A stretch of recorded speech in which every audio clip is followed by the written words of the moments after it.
being able to glance at what Korea looked like back then at the museum, I was able to tell that South Korea had no intentions of fighting a war with its northern neighbors.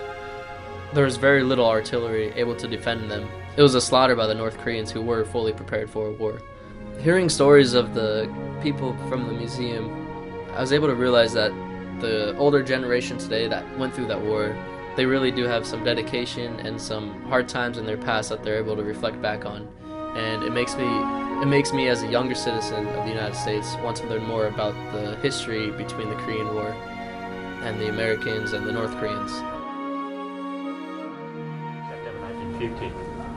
And after the successful landing operation, Allied forces were able to make massive counterattack from Busan perimeter and from Incheon. And we speedily advanced to the borderline between China and North Korea. We reached here in late October and in November here. Seeing like the mortars, the planes, the rifles that were used, all that, it really meant something. Walking through, I realized a lot took place there. There was a lot of fighting, a lot of anguish between soldiers on both sides.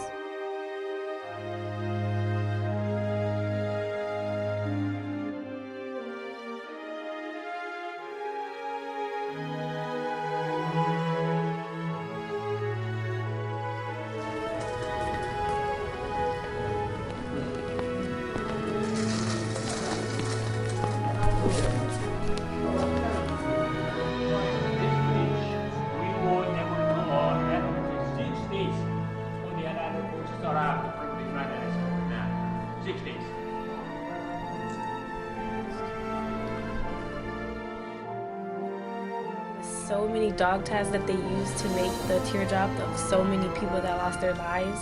The effect was really cool, how they had the teardrops falling on the ground and it made like splashing noise, and then the roses came. And that actually was probably the most sensitive part. When we come here, especially as U.S. soldiers, a lot of us get homesick and we don't want to be here. And when you actually learn about what happened here, especially going to Seoul, like even if I go to Seoul now, it will actually make me look at Seoul differently, because Seoul was destroyed twice and it's still beautiful. So every time I go there now, I'm just gonna be like, wow, like I can't believe this happened here. That once you know a little bit of the history that went down in Korea, and being a U.S. soldier being over here, it makes you appreciate it a lot more.